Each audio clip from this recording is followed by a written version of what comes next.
Yes, good morning, all. This is Malik Ismail with the Vanguard Show on podcast. Today's May 9th, 2021, episode number 19. And the Vanguard Show has been sponsored by From Old Guard to Vanguard book by Malik Ismail, as well as the photo exhibit From Old Guard to Vanguard. Both have Facebook pages.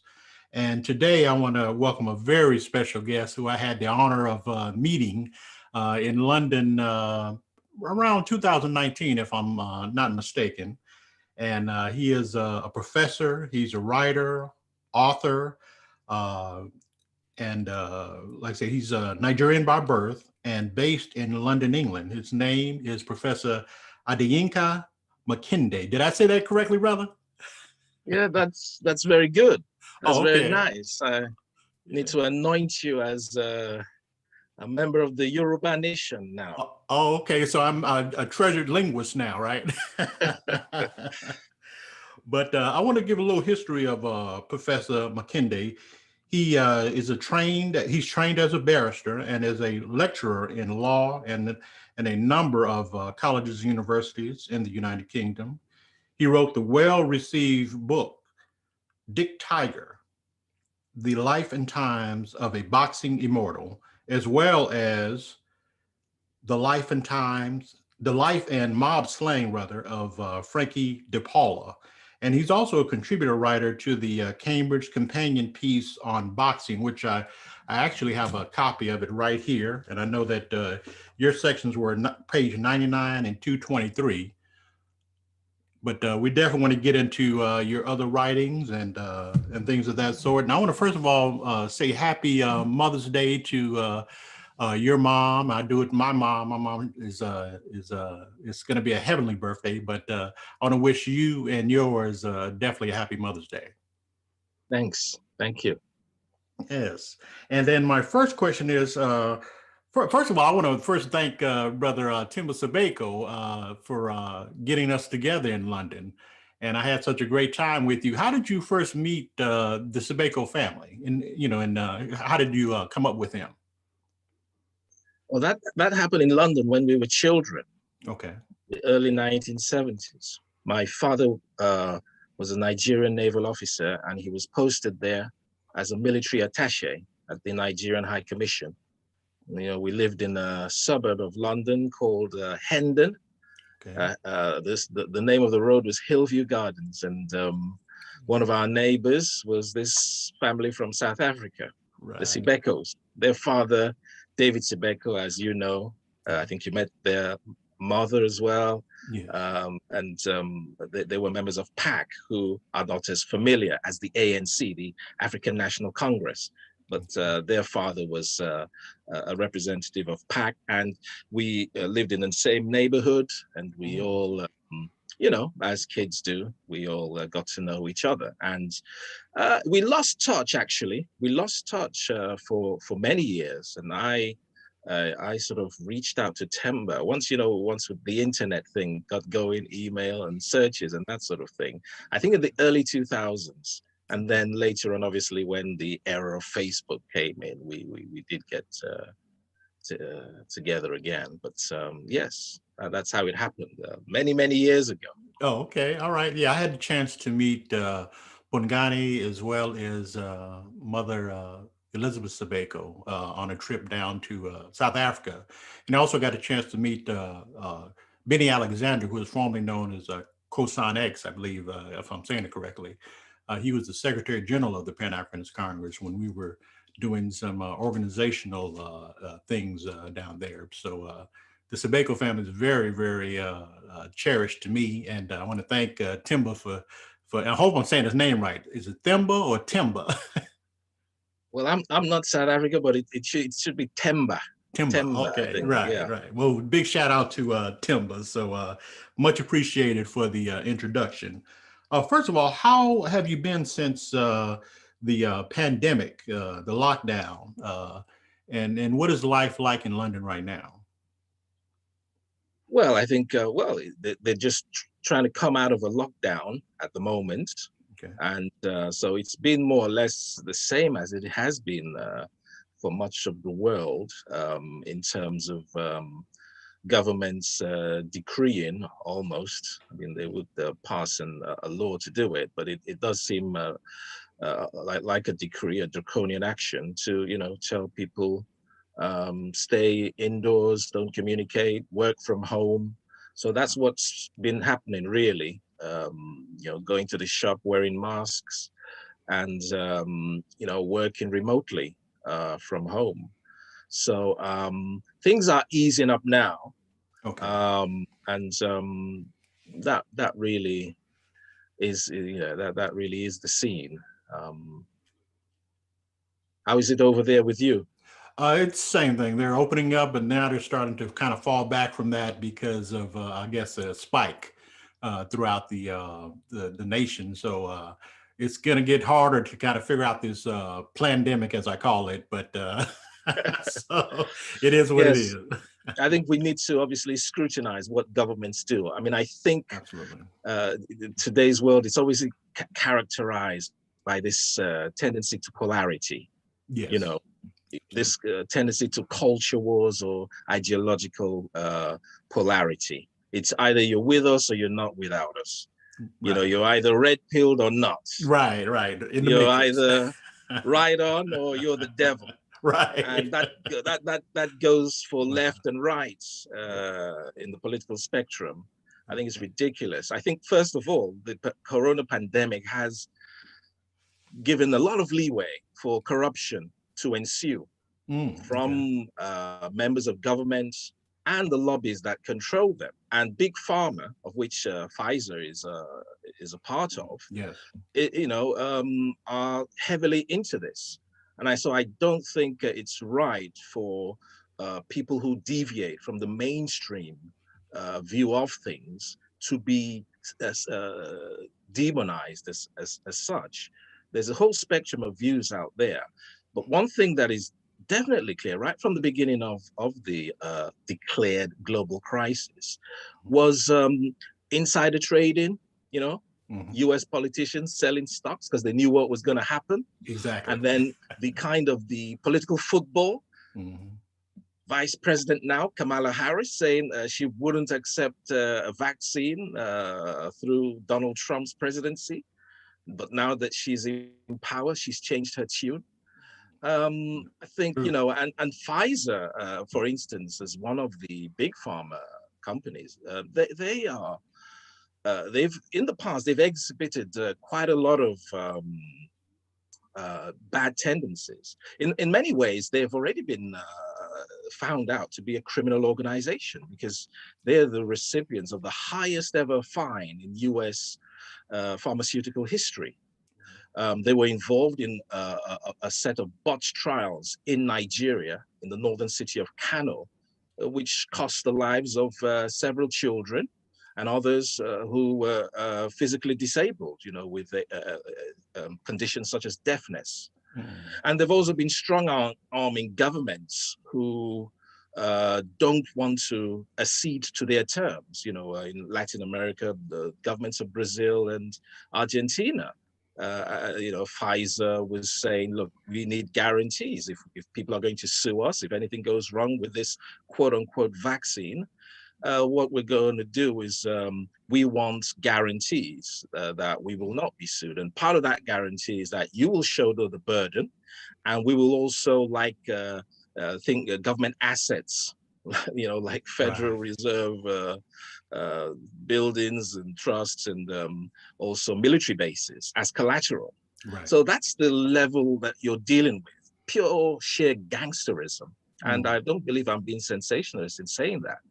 So I would advise everybody, yes, as the government health agencies do say, don't fall for rumors. Do your research. And if you do your research, you will find out that a lot of interesting facts. And they're pushing this vaccine, quote unquote, on people, which didn't go through a full set of trials, as usually occurs.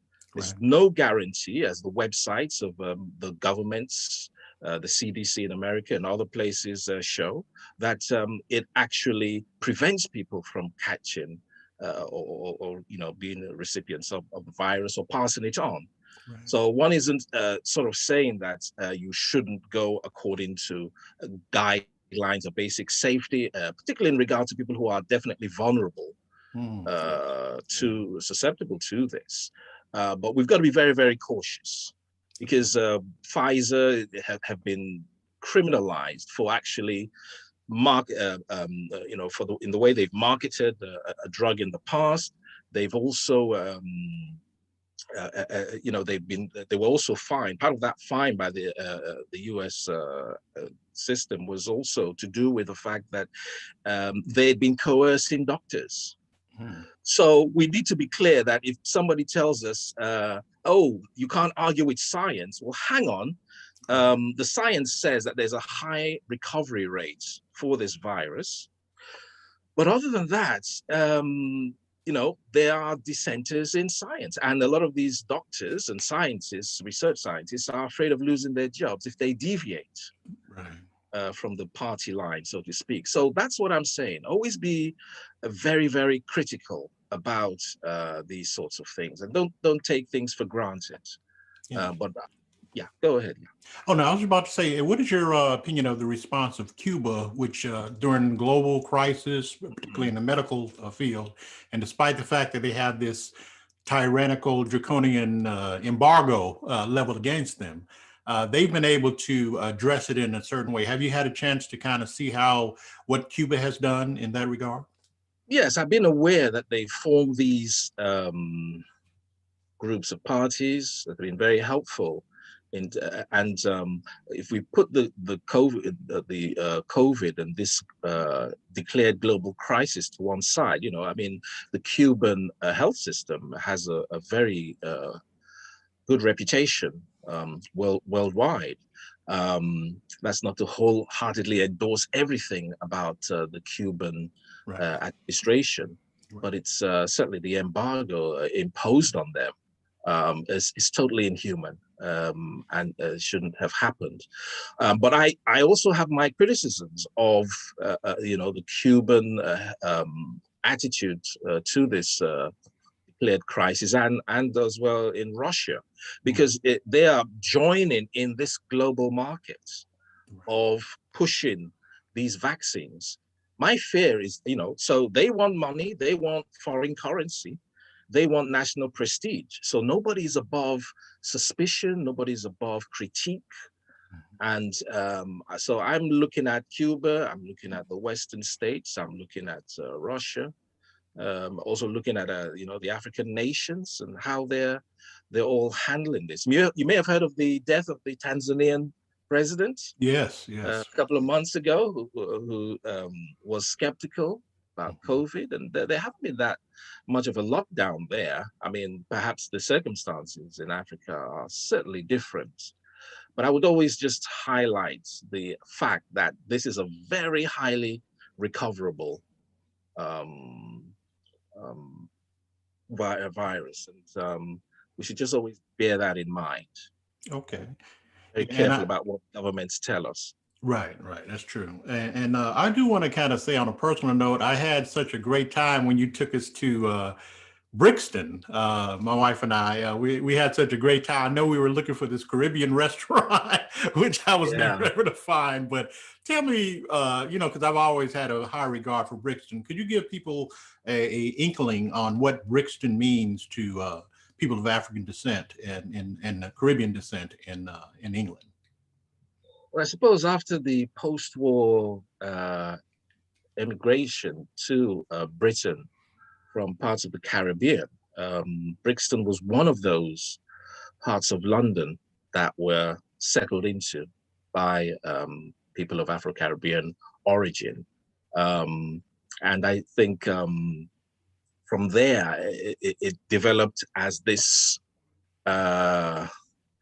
I don't know, a lightning rod, a place that sort of represented the experience, the overall experience of Blacks in Britain from the Caribbean. That for the whole spectrum of the good, the bad, and the ugly. you know, racism, achievements. I think you may be obviously familiar. There were the big Brixton riots in the early 1980s, Yes. and then we had there was something called the Scarman Report, and a lot of what caused the Brixton riots. Part of that, apart from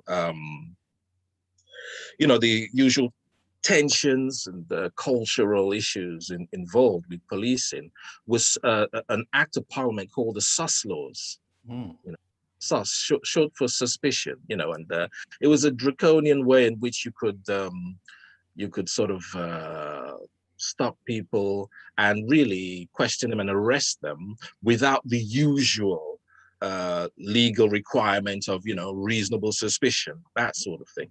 Right. I think the laws that were governing that were invented to cover vagrants, and many of those people were Irish people who were escaping the potato famine, and so sus laws were used against them, and it was sort of used against the Afro-Caribbean immigrants who came in the post-war period. So yes, in terms of culture, Black businesses, that sort of thing, and the negative aspects as well, gangster, and that sort of thing. It's all there. I was about to say, I did have the pleasure of interviewing Alex Wheatle. You know, he's a well-known novelist. It was a few episodes ago, but he kind of, you know, laid it out within his books. Have you ever, you know, kind of read his books and kind of, you know, thought about maybe doing maybe writing a book about Brixton, or that really is not in your genre? No, I don't know of the gentleman. I haven't read. Okay. As for for reading or writing a book on Brixton, I haven't really thought about that. There really needs to be a unique angle, right, to capture my attention there. Oh, okay. Other than that, you wouldn't know about the history of Brixton, particularly the era I was referring to. Then you just listen to Eddie Grant. Oh, you know? Yeah. You told me you were hearing all these sounds from the UK early 80s, MTV boy that you were. And, you know, living on the front line, that was sort of late 70s. And then he did Electric Avenue, which is a famous road in Brixton. You and I stood right there at Electric Avenue, and certainly my viewers, I'll let you. I was just so excited to be standing on Electric Avenue in Brixton. Well, speaking of books, I want to get into your books. Dick Tracy, The Life and Times of a Boxing Immortal. Dick Tiger, The Life and Times of a Boxing Immortal, as well as Jersey Boy, The Life and Mob Slaying of Frankie DePaula. Could you talk about each of those books and what inspired you to write them? Well, first of all, the Dick Tiger book, I think he was a boxer, famous in his time, and a national hero in newly independent Nigeria at the time. And I grew up hearing about him, but he died at an early age, you know, just after his career had ended. And so the other Nigerian boxer who became a world champion, the first world champion from Nigeria, Hogan Kid Bassi, he was still alive and involved in amateur boxing. So we knew about him, but Dick Tiger knew next to nothing about him. But I heard all these snippets when I was growing up, you know, that he was a supporter of the secessionist movement of Biafra, and he joined the army there, and he was this world champion boxer. And I remember in the 80s, I saw this photograph, which I'd never seen before, of Tiger in his army fatigues. He joined the propaganda division of the Biafran machinery of the secessionist state of Biafra. They wanted to break away from Nigeria. I was very struck by it, and that really got my interest. But it took another sort of 10 years before I then put pen to paper. Okay. And felt, look, this is a very, very important story to write about. I enjoy history, and not just of the country from which I originate from, but all types of history. But, you know, the Civil War is a very pivotal area. I've always enjoyed boxing and the history of boxing. I consider myself a student of boxing history. And so I thought, look, just in the way that you've had these monumental dedications to great boxers like Sugar Ray Robinson, Muhammad Ali, Joe Louis, let's have one of Dick Tiger. Richard Ihetu was his real name, because nobody had ever written a book about that. And so the thing about it also was that, you know, when you're writing a book, and certainly with a character as intriguing as Richard Ihetu, otherwise known as Dick Tiger, is the surrounding circumstances, you know, the society he grew up in, with the political circumstances, and how he intersected with boxing history, because he was born to the Igbo people, who come from the southeastern part of Nigeria. And they, you know, unlike their neighbors from the Benin Empire and the empires of Oyo, the Hausa Fulani, they didn't develop a sort of a feudal hierarchical systems. But they, after colonization, they rapidly became educated.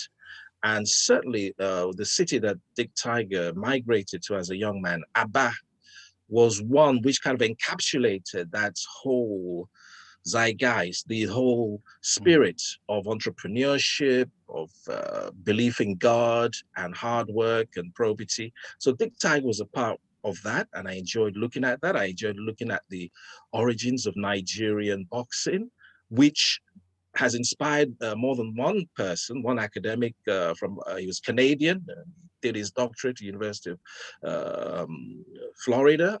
He used that book as a template for developing on his thesis. Okay. So, and then coming to Britain, that was in the, you know, I just referred to you, the migration of people from the African-Caribbean islands in, you know, the post-war period.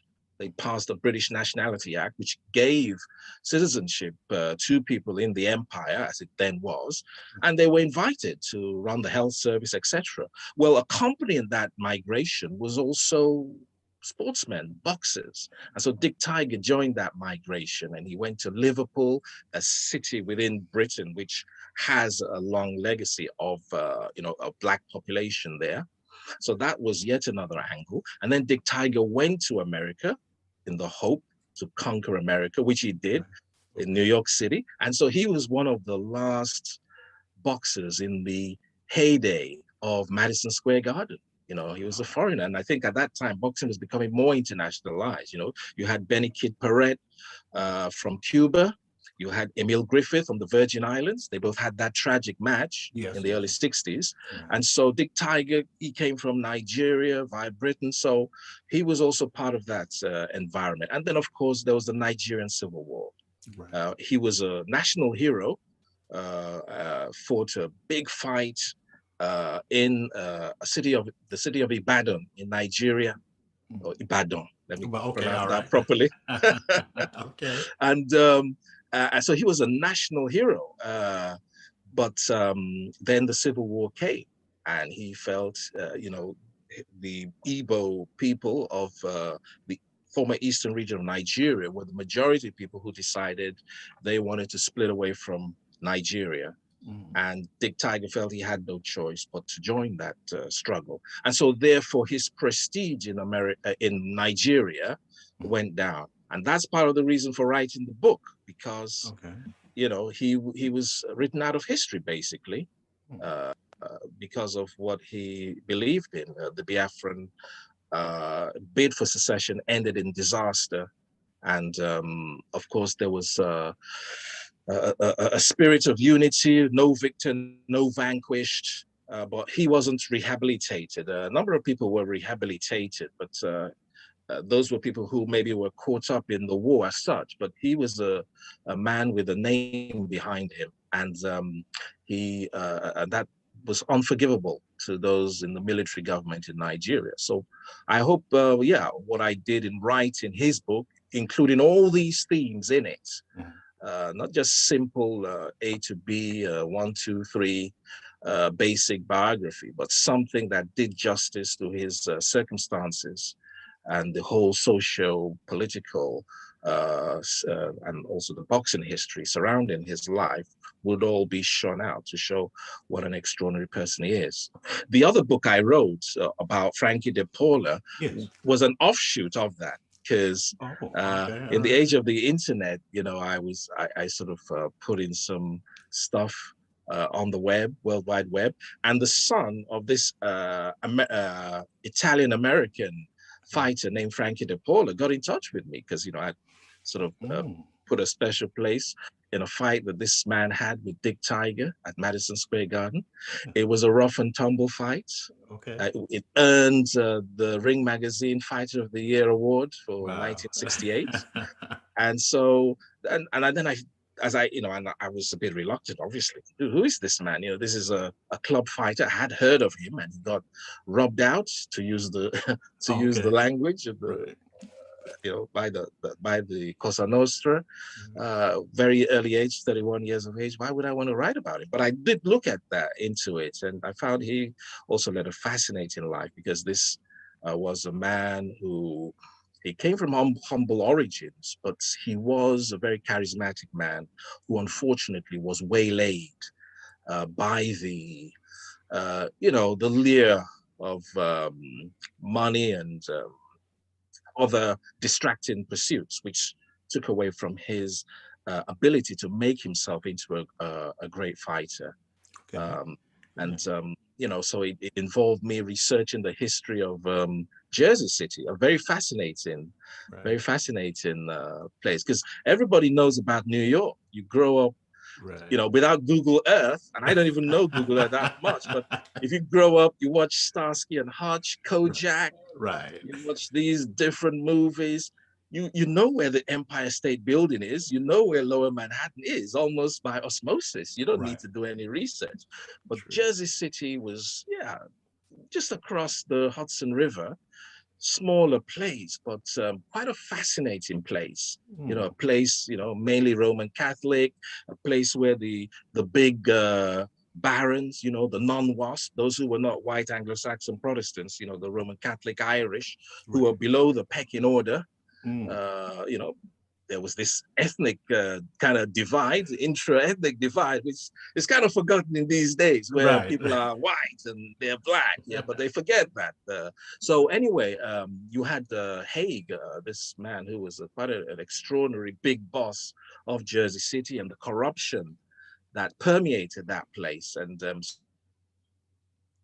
so that kind of sets the scene for Frankie DePaula, because he was a man who knew Frankie Valli, the famous singer. And when when he did get into he got into Madison Square Garden, he had this big following, club following surrounding him. And remember, this is the time I was talking about the immigrants in boxing, like Emil Griffith and Benny Kid Parrott, and so the Irish, the Italians, Jewish boxers who dominated boxing in the 1930s, they diminished, and the black boxer had risen by now. So Frankie DePaula, a man with knockout power in the post-era of Marciano and people like that, he was obvious that he would have this sort of attention. And he developed him, he didn't really develop his talents, but he did get to Madison Square Garden, courtesy of the mob who were backing him. And I think his life is a study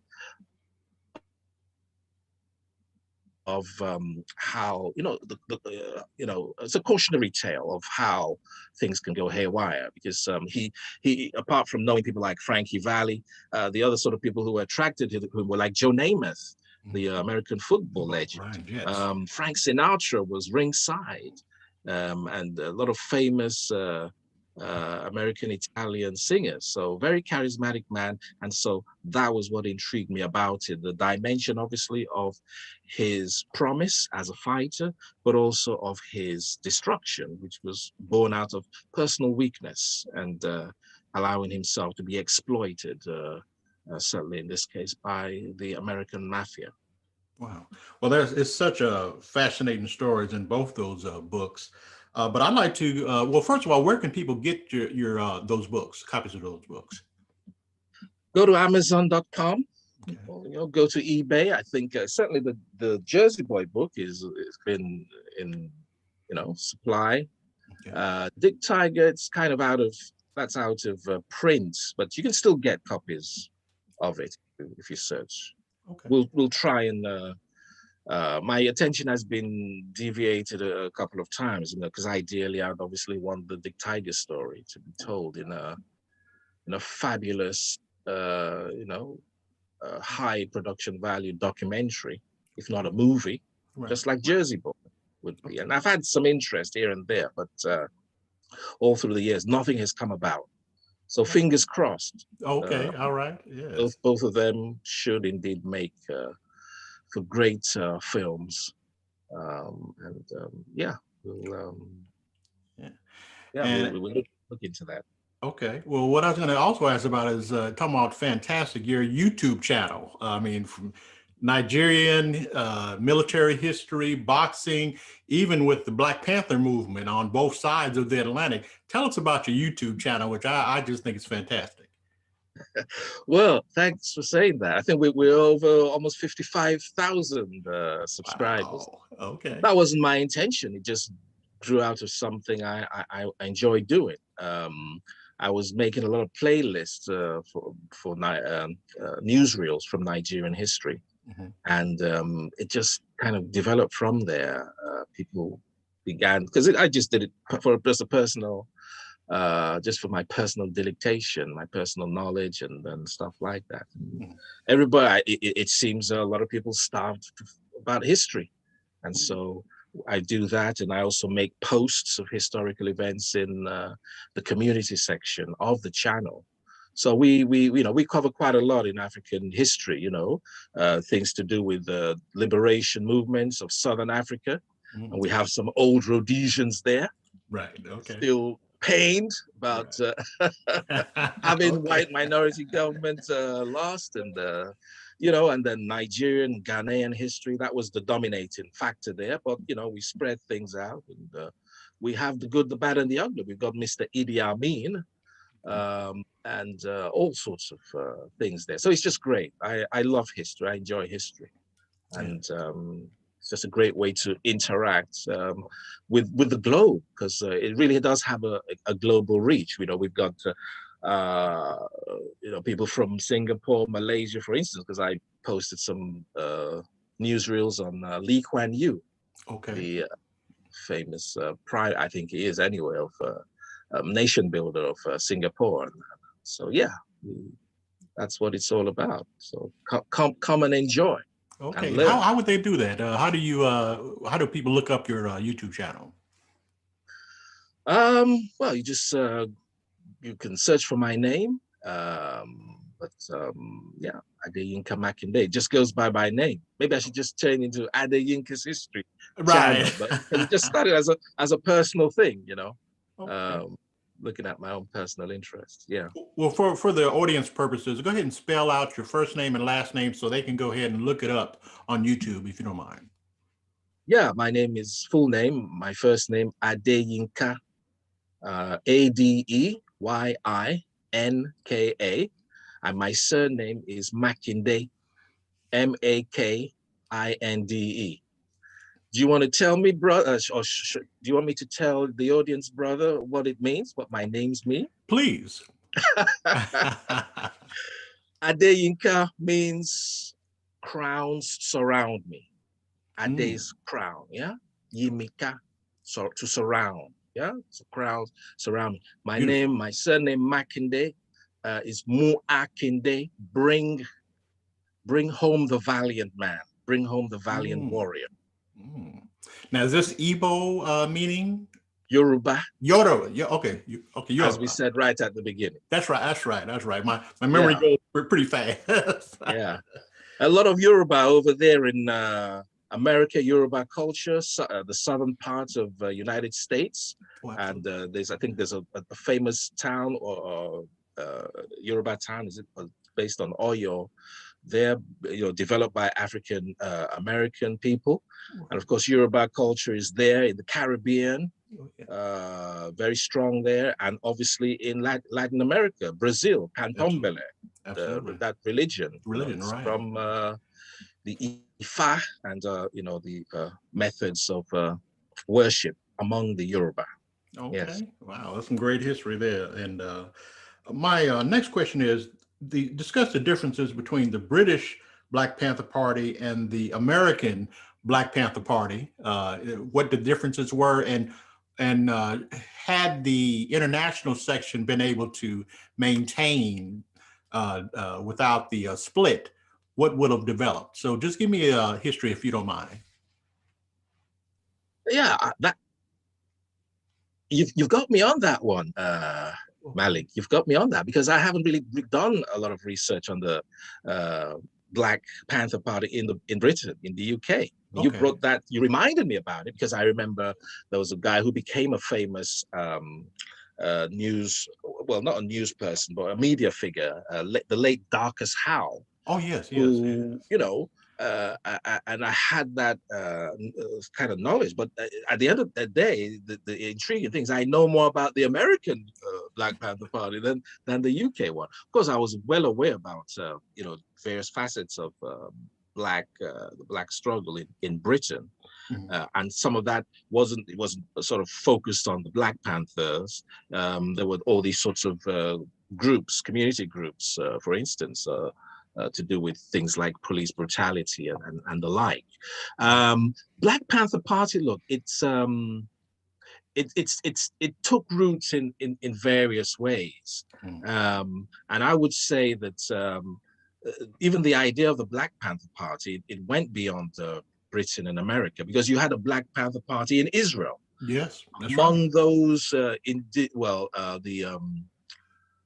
these were the Arab sort of those Jews who came from the Arab nations and who felt discriminated by the European Ashkenazis. Right. And they actually adopted, you know, the Black Panther symbol.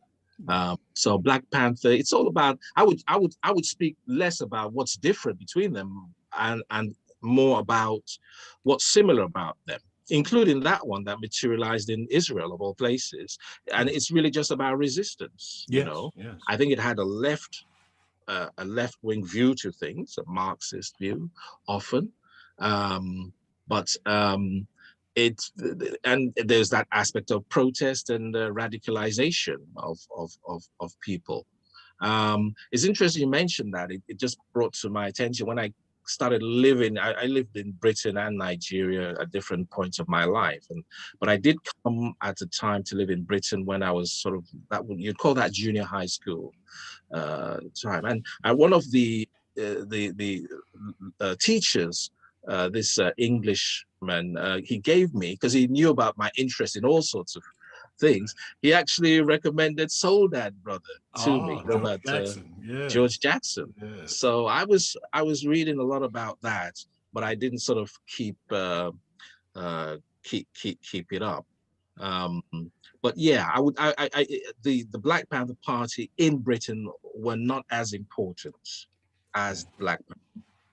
If we want to look at things in a social, a sociological way or a historical way, they were one facet of Black consciousness and Black resistance in the United Kingdom, among this at the time new immigrant communities from the Caribbean mainly, whereas in America, that was an evolution in Black American consciousness. You know, Black American consciousness has had those two things: integrate or nationalism.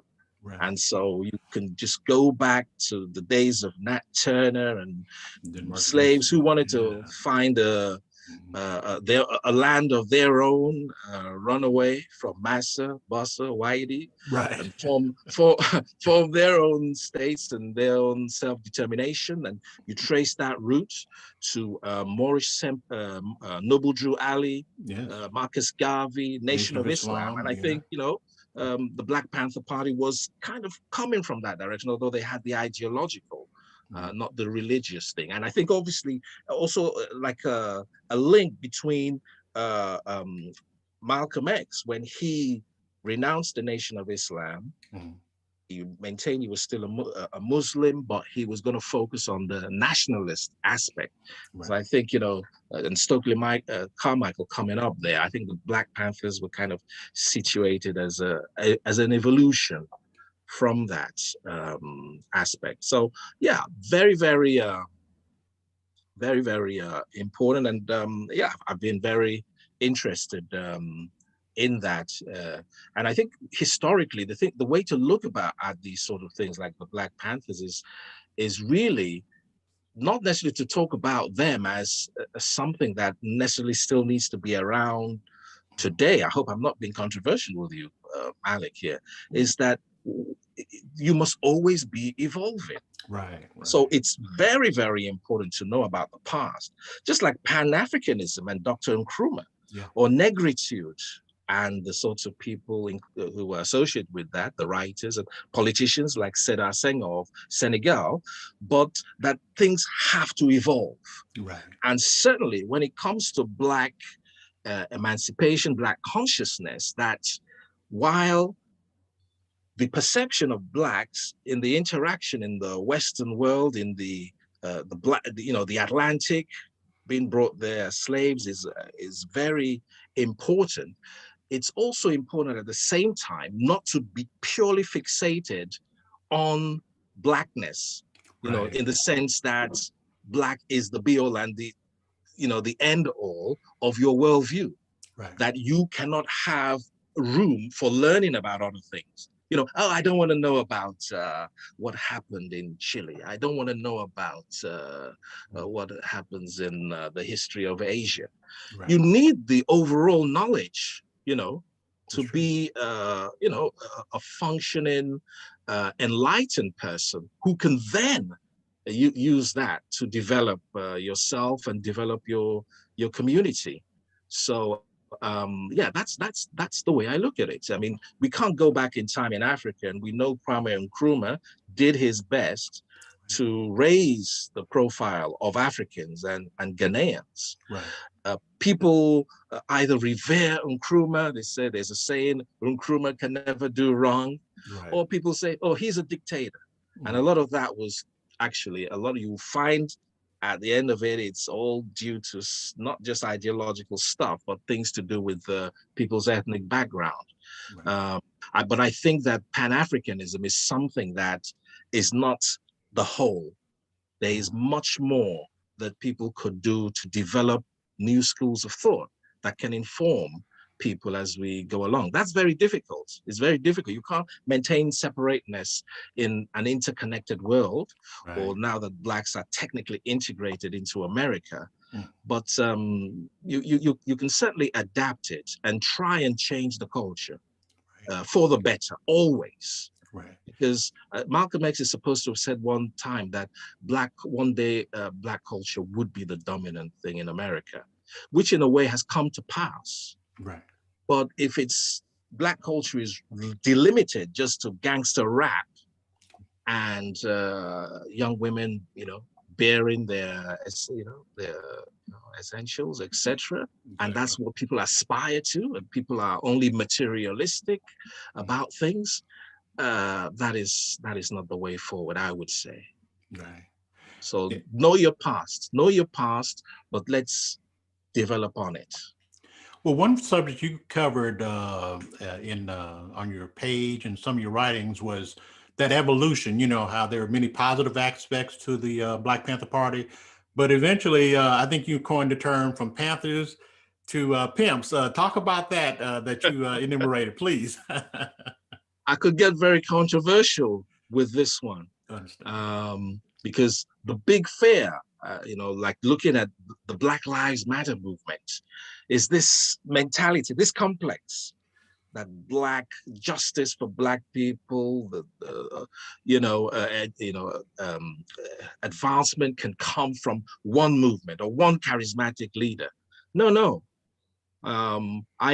I firmly believe, yes, there is a value to the Black Lives movement, but I believe ultimately that they are a proxy for the interest of other people, right. And that Black people have to pull back and know when they're being used. And I think that's part of what happened with the Black Panther Party. Of course, the Black Panthers were infiltrated, during the COINTELPRO period, and J. Edgar Hoover and his successors were determined to smash it. And I think the Black Panther Party is a salutary note about taking up arms against the state, because the state, even in America, can bear the overtones of a fascist state. Adolf Hitler, when he executed his rivals within the Nazi Party and consolidated his power as the chancellor in something called the Night of the Long Knives, he said, look, if anybody raises his hand against the state, then death will be his lot. And that was what happened with the Panthers. The Panthers did so much good, making breakfast and food allocations for deprived people. This is what people forget about it. But the element of radicalism, of Huey Newton sitting in a rattan chair with a gun and things like that, and that scared the establishment, but they have a monopoly of arms. So they were, they determined to destroy the Panthers, and they did that. And part of the fault of that was also this overemphasis on, if you're Black, I trust you. If you're white, I don't trust you. That was part of their downfall. And this is where the Panthers, the pimps thing part of it comes into it, with Gordon Parks sort of, although his widow denies it, he was essentially an agent. He was an agent of Henry Luce, the man who worked for Time Life and the American agencies. And, when he was taking all these lovely photographs, the Nation of Islam and Black Panthers, he was giving information to the government. He could not have done that if the Panthers didn't let their guard down, because he'd visit them in Algeria and, present, nice photographs and nice story. But also he'd tell his handlers, oh, by the way, there's this escape hatch, or this is what this abode looks like, So, but I hope I'm not deviating too much. But the main thing about that is that in the late 60s, the idea of the Black revolutionary was just too much for the establishment to take. And so therefore, what they wanted was to pacify that. So again, the idea was Gordon Parks went to Hollywood. They gave him money, budget to shoot a movie called Superfly. Curtis Mayfield wrote the soundtrack for that. I love Curtis Mayfield. Legendary. He was a conscious man, and he loved his people, and he was also critical of his people at the same time. So it's a shame that his music would be associated with what eventually became a kind of a template for the role model. You're no longer a revolutionary, which was kind of an extreme thing. Not all of us can be brave and stick our necks out in a certain way.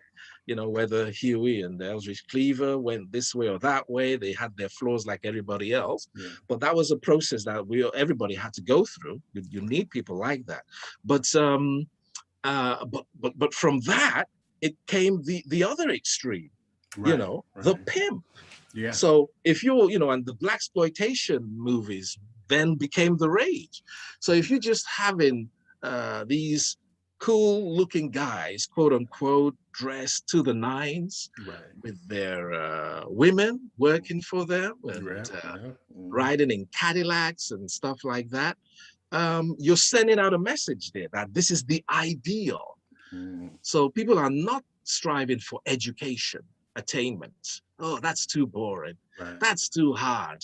Oh, that's stupid. You wouldn't earn big money. You'd be like Superfly, be a pimp or be a drug dealer, and you can make it big like them. And I think that was the beginning. It's certainly of the end of a lot of advancement in Black thinking, because the youth were colonized. Their minds were colonized by this terrible, role model. I mean, it's the same like gangster rap. People can talk about how, it's about, just reflecting life. No. Who are the people who are the owners of the record companies that are enabling people to denigrate themselves, Mhm. you know, using the word nigger Yeah. as a popular term, meaning that the other races will see you and think they can use it against you, Right. you know, or use it with you in a supposedly friendly way. It becomes part of popular culture. You know. Exactly. And so this is where Malcolm's prediction was correct, but it's not going in the right way. And it's now time for people to think about ways in which, you know, the agencies of socialization can take young people away from that kind of thinking. But it was a bad move, you know, it was a bad development. Just this proliferation of this images of the pimp as the stereotype. And so what do you have? Drug dependency, welfare dependency, you know, a lumpen proletariat, people who are not achieving what was supposed to be the ideal. Right. Whether you look at it from the extreme of the Nation of Islam or the Garveyites through Black nationalism, or the integrationists following Martin Luther King, this cultural interlude really only succeeded in messing up the values of Black America. And it's time to get away from that. You know, it's time to get away from that. It's, you know, you can't. I know Cosby, you know, you know, he was exposed later on, and he's been convicted for that. He used certain words which he was criticized for, but I don't think he was totally wrong. Okay. And just because we've discovered what a kind of a man he truly was, shouldn't detract from what he was trying to say there, hypocrite that he may appear to people. And that's the way Black America, I would say, should go. You know, you look back at the ideas that inform people like Huey Newton and the Black Panthers. You look at even the Nation of Islam. Yeah. You don't have to accept Nation of Islam's thesis and Dr. Yaqub, or you know, the go full circle with the integrationist mentality of what the civil rights movement was supposed to promise Black people, which meant that you know, there was a breakup of certain financial things that developed on the segregation, you know, Black businesses. A lot of that was lost with integration. So there are ways in which people should look back in history and then think about how they can change things, because I think it's the culture of things. The unfortunate thing is you still have that sort of mentality. You know, you're either with us, you're a hard, you know, nigger, yeah, or you're an Uncle Tom. I know that word isn't often used, you know. You know, handkerchief head, Uncle Tom, you know. But if you are just opting for this materialistic, nihilistic, you know, gangster lifestyle, if those are your role models, or these rappers, or these young women who just have inserts into their booties, and that's not the stellar thing. People should be thinking about education. Yeah, people should be thinking about entrepreneurship and putting their skills in ways in which they can develop themselves.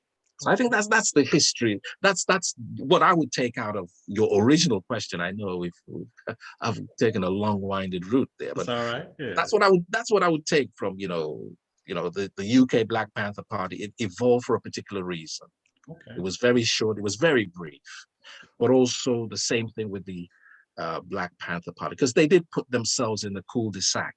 Okay. Yeah. Okay. To a point. So it meant that the achievements they made among low income, working class, underclass Black people was lost. Right. But it was a very good, certainly as an alternative to what Elijah Muhammad and the Nation of Islam were showing. It was a very good alternative as to how people can help their neighborhoods. And you don't have to think about oh, I'm doing this as a Black person, and no, it should just be by osmosis. Yeah. Other people, they do it for themselves, but they don't have to call themselves a Korean nationalist, or right? That's true. You know, they just rely on their family, and they rely on a particular work ethic. You know, so that's what I would say after all of that. Develop consciousness, but develop a whole gamut of influences. You can't evolve and get better if you're just in a very narrow-minded way of viewing what you think your culture is and what is not, part of your culture. That's the way I would put it. Okay. Well, I always tell people that Malcolm X and Muhammad Ali made me proud to be a Black man, but it was working with the Panthers made me proud to be a human being, which eliminated the single race theory in terms of cooperation and humanism. But I have to admit that Malcolm X was the beginning for me. When I read the autobiography of Malcolm X, and then his influence on not only the Panther movement, but people like Stokely Carmichael or Kwame Nkrumah, who I actually had a chance to meet. I want you to talk about the legacy of Malcolm X. Yeah, I think, Malcolm lived a particular life, which I think is also something that people can pick out from, which does not need to kind of be hagiographic and put him on a pedestal of sainthood, right. And neither should it be one that sort of demeans him. I think a lot of people are fairly ignorant about his metamorphosis as an individual. Same thing with Muhammad Ali. Yeah. And sometimes it depends on the person's point of view, That's true. Because you'll see the quote unquote white nationalist of today or white conscious person of today saying, hey, Muhammad Ali said that. Malcolm X said that. I was like, hang on, that's a particular period in time of their lives that they said that. Right. But Muhammad Ali evolved, from the strictures of the Yaqub thesis of the Nation of Islam to mainstream Sunni Islam. And I think he embraced Sufism, which is a more mystical form of Islam. And the same way Malcolm X evolved from the Nation of Islam, and he went into Orthodox Sunni Islam, but he was very vocal that he was for Black nationalism. So I think looking at Malcolm X, I would say he was inspiring, obviously, in the way he educated himself. So first of all, while I would say the best way is to go through the traditional route of education, but that you can do what you can do to properly educate yourself if you want to. Right. There are more facilities for you to do that than Malcolm X had. So It's quite extraordinary that he could, develop himself from this, he was a pimp at one time. He may have exaggerated certain things, gangsterism and all that, but he did associate with those sort of people. And to elevate himself, we can't sort of dismiss the influence of Elijah Muhammad there. The Nation of Islam helped him develop himself. Although I think the actual ideology of the Nation of Islam is very, very limited. If you're not going to grapple with a wide range of knowledge from around the world, you can't really develop as a person and to help your community. But certainly in terms of the way Malcolm X utilized what he learned through the Nation of Islam and what he learned through himself, because he loved reading. He once said, if he could just spend all the rest of the time just reading books, that's what he would do, Right. And I think he represents so many things. He represents the achievements of people with a Black nationalist mindset in a wider sense, in terms of American mythology. He represents, yes, a form of Americanism, that you can invent yourself. America says you can, so it doesn't matter what color you are, and you can do that. Yeah, absolutely. And that's what Malcolm did. And he used, a lot of those things he may not have realized that he was also using some African elements there, like Eshu Elegbara, the trickster. Right. Okay. The way he also evolved. I think people mentioned that controversial last biography of his, Man in Marable, late Man in Marable, I think it was. And he was saying the way Malcolm spoke, and he represented because it's not like Louis Farrakhan, who borrows a lot from the Black preacher way of expression, but Malcolm had a unique one, which actually you could look at jazz music and the way he went through the dance halls, the bebop Oh yeah, sound of yeah, Charlie absolutely, Parker, and absolutely. also the evolution of jazz. So many facets to Malcolm X that you would miss if you didn't know. So I would recommend reading about Malcolm X, black or white, whoever you are, as being somebody. He had his faults. Mhm. Probably there were self-destructive elements in there, waving the red flag for these people to then come and murder him. But yeah, as somebody who cleaned up his life, was somebody who passionately, he loved these people, I believe. Yes, I He believe that generally too. did. A I lot of our believe that. civil rights movement people, they were using their positions not to help Black people, but to enrich their pockets and That's true. that of their families, putting their sons into businesses and into politics. Didn't go too well for some of them, but Right. that's what they did. It would have been interesting to see, if he'd lived longer, what would have happened. But Right. I have, Malcolm X has my respect in that regard. Oh, okay. Well, he has a very high regard to me. Matter of fact, my name Malik comes from El Hajj Malik El Shabazz. So as I reinvented myself, I reinvented my terms of reference. Fantastic, Yeah. fantastic, And talk to me a excellent. little about African political and economic development. What's your viewpoint on that and how it's going now? Well, I think from my perspective, I think Africa tends to be in a kind of a cul-de-sac.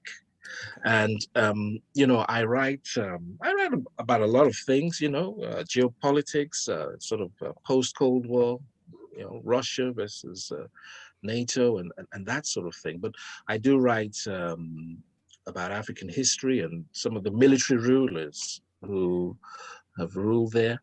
And certainly I have sought, particularly I wrote something on a Ghanaian head of state.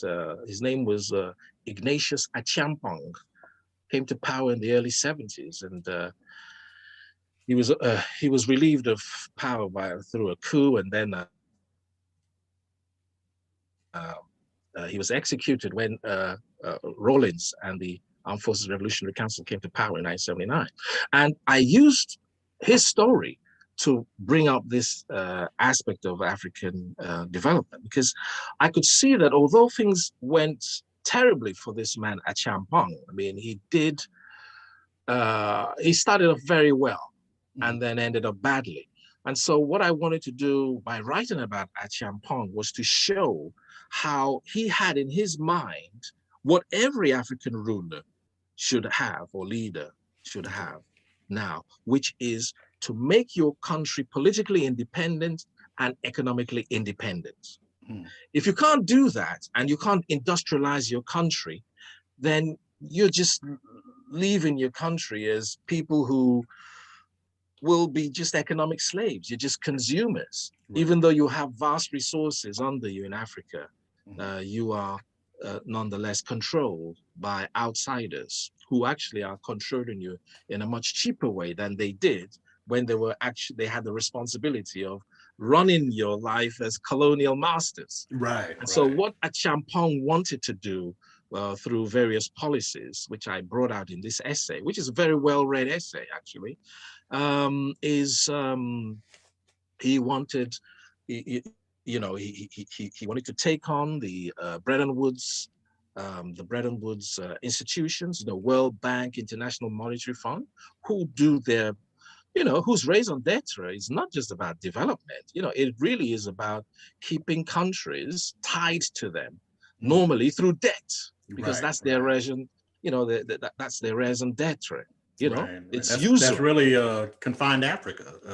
Many places, not just Africa, but also many places in Africa. Yeah, I mean, debt is a reality in the United States. Young people saddled with debt. In Europe, the southern European nations, Greece, Portugal, debt, indebted. Yeah. So the practices they were using in the so-called third world, they're using in other facets today. So that economic development, my thing is, it's not about whether you're a Marxist or a capitalist. At the end of the day, do you have this idea of developing your own, institutions, being politically independent of the old colonizers, and also, apart from the political institutions, economically taking over the destiny of your mineral and natural resources. And by natural resources, it's also about people. Right. Because the failure of, that's the biggest investment it could make in human resources, but the failure of African leadership in the post so-called independent era is those desperate Africans from sub-Saharan Africa walking through the Sahara Desert at the risk of death. Right. And that risk doesn't stop until they reach North America, where they go onto these boats hoping to get into Europe. That is the sad factor and shows you the failure of things. So that's what I would say. That and again, like I was saying, in the context of the Black diaspora, in the context of Africa, you have to kind of change the culture. You have to be self-critical and see, well, we know that maybe South Korea had certain advantages in kind of industrializing themselves, because the United States helped shield their primary industries, made them develop. You can't do that in today's Africa because of the GATT world, the General Agreement on Trades and Tariffs, where trade is supposed to be free. Right. You can't do that when, for instance, Kenya, Uganda, Rwanda want to develop their cotton industry and their clothes making industry, textile industry. And the moment they want to do that, the US Treasury imposes sanctions on them. You see, because these countries have grown dependent importing used clothes, which in East Africa they call mitumba. And so when the United States threatened these countries who wanted to, develop their cotton industries and clothes making industries, because to make, clothes making, that's the bedrock of bringing people out of poverty. That's what China's done in recent memory. That's what, Florence did in medieval times. That's what Germany did. So I'm not precluding the fact that ultimately, that you have to develop further and industrialize yourself in other more sophisticated areas of production, but just for starters. And I think, so I may be accused of having this sort of, this mentality, but it's a real thing, that the West will hold you down, because the United States was threatened, Uganda and all these other countries in East Africa with sanctions, because the modern rag pickers in the United States use their lobby to go to the US Treasury to threaten sanctions. So it's only Rwanda who held firm. And I think that is the ultimate thing, that they need to be aware of what the economic system, the global economic system is. And based on that, African leaders need to be aware of how to they have to think about how are they going to raise the vast amounts of people out of poverty, and how are you going to develop an independent economic political system. And that's what, even when I'm writing at the past, because I don't just look at history as being about just reading in the past and it's all dead paper and whatever. No, the past affects us, it affects the present, it affects the future. And so, as I said with this, for example, the essay I wrote about Colonel Achampong, I was trying to bring out what he tried to achieve. And he did a bit before things went totally haywire, which was, it's a whole different story. Okay. But a longer story, but yeah. Okay. And also in that regard, in terms of your fabulous articles, please tell people about your website. Because that's why I love to go get and read your articles, not just the YouTube channel, but tell us about your website where people could read your writings. Well, you can go to Adeyinka Makinde blog. So if you just search for my name under any search engine, just tap in my name, Adeyinka Makinde, and blog. and then you see all my writing there. Okay. It's kind of varied, but yeah, you take what you like from it. Oh, okay. All right. And this may be a relic of my attached past, especially with Osagyefo Kwame Nkrumah.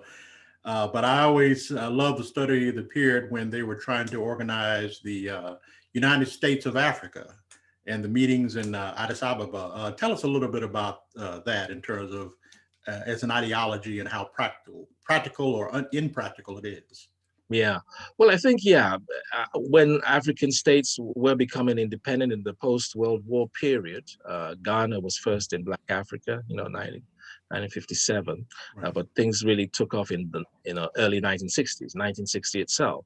And so the idea was they wanted to form a bloc that would ensure economic cooperation and political unity of some sort. And so you had one bloc was known as the Monrovia bloc, and the other one was the Casablanca bloc. Right. And so I think the was it the Monrovia people were the ones who were kind of conservative, said, look, let's get things integrated gradually. Right. So they felt they were being pragmatic. But the other group, which Kwame Nkrumah belonged to, I think the Casablanca group, they were the ones who wanted African integration as soon as possible. Pan-Africanists. Yeah. Yes. Yeah. And that included people like Bembella and Gamal Abdel Nasser. So even though he was obviously fixated himself on Arab unity, but I think Nasser is a very interesting man to study. And of course, Malcolm X and Muhammad Ali both met him on their journeys there. I think he's a fascinating man, and blacks and Arabs have a kind of a history, a painful history of slavery, even longer than with Europeans, with the transatlantic slave. But you look at Nasser and what he tried to do, the way, for instance, he rescued the family, the children of Patrice Lumumba in the Congo before, when Lumumba was eventually caught by his enemies and executed. I think he's a good person in terms of looking at how Arab unity, Arab and Black African unity can progress. But yeah, and I think with those two things in mind, I think people felt Nkrumah was going too far. He was going too fast. He was interested himself in other things and not concentrated on Ghana. Because when he was overthrown, he was on the way to a quote unquote peace mission in China? Vietnam. Oh, Vietnam, that's right. Yeah, but ultimately Vietnam. But he made a lot of stops on the way. He stopped in Egypt to meet Nasser. He stopped in India to meet Mrs. Gandhi. And he stopped in China, I think Xu Enlai was there at the time, who Huey Newton actually met at one point. That's right. And then before he could go on, he was overthrown. So in a sense, yeah, I think in some ways, what he did may look unrealistic. But I think you don't have to share Kwame Nkrumah's left-leaning views. He was a Pan-Africanist at the end of the day, and I think his ideas can be evolved and used as the bedrock of development in today's world, because he was for independence. He was for industrialization, the Volta Dam project. And I think with all the problems in Africa with ethnic squabbles and religious squabbles, I think the best way of development is not by breaking up into smaller polities. It's by developing as large polities as possible. Okay. Now, I know from the fact that what is happening in Nigeria today, so bad is the security situation, and so bad is the worsening relations between different ethnic and religious groups. A lot of them want to do what the Igbos wanted to do in the 1960s and break Nigeria up and secede. And I'm saying I can't stop that because of the terrible leadership we have. The same is happening in Ethiopia, which seems to be like a revenge operation against the Tigrayans. because their leaders had ruled Tigray since they overthrew Mengistu in the early 1990s. When you start these wars, that the bitterness, the enmity, it's difficult to reconcile. So I would just still say at the back of their mind, and why Kwame Nkrumah is still relevant, even though you may think certain things he didn't do it the right way. You may feel also he may have been unrealistic in terms of the dates of projection, but he's very right about the idea that if you can cooperate among as large a land mass as possible, you can find unity in doing that. Get rid of the suspicions of tribe and tongue, ethnicity and religion. That's the best way Africa can develop. Because at the end of the day, he was proved right in the sense that even though they formed the Organization of African Unity, the French Francophone-speaking people were more integrated into France than they were in Africa. That's true. The Anglophone countries, the ones who were colonized by Britain, they themselves, they were largely integrated into the British Commonwealth economic system. So, and that's no good. That's no good. You're serving, for the most part, somebody else, when in fact, if the ultimate idea is that Africa must industrialize, become independent, it would be best to do that with a large polity. And this is where Kwame Nkrumah was right, and I think still remains right to this day. It's just the way about going about it. We need to look at Nkrumah and see where he went wrong about it. It may look as if he took on the underpinnings of an authoritarian ruler. Look at the newspapers, or the Nkrumah, the young Nkrumahnites, who formed this sort of militia, and they would have to sing this anthem. And it looks as if, wow, this man is overcome by his power. He's become a dictator. I can see why people think that way, and he should have done things differently. But look at the positive thing. What he was trying to do was to create nationhood. What he was trying to do was to create people who would be loyal to each other. Unfortunately, it came out looking as if he was indoctrinating people, and and the reason for that was for his own personal prestige. I think that's what people need to pick out from Nkrumah. So I'm not somebody who will say Nkrumah never dies, or Nkrumah is never wrong. I wouldn't go that far, but I would still say he is still a very, very relevant person that people need to look at in terms of what he wanted to achieve for Ghana and for Africa, and then build up on that. Just moving forward, basically. Yes. Yes. Gaining economic independence, because this leader I was telling you about, Colonel Achampong, I believe he was an Nkrumahite in a sense, and but whatever you are, whether you're a laissez-faire person, whether you're a socialist, do you want to industrialize? Do you want to become economically independent and not keep Africa as a consumer society?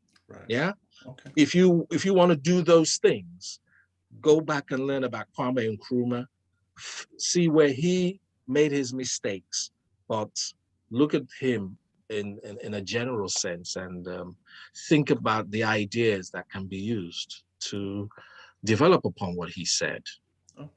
I had the pleasure of being in Accra, Ghana, and I bought a book called Forward Ever by Osagyefo Kwame Nkrumah, which was a small but very impactful book. So you just laid the whole book out right there. And final two questions. What are your future plans and projects?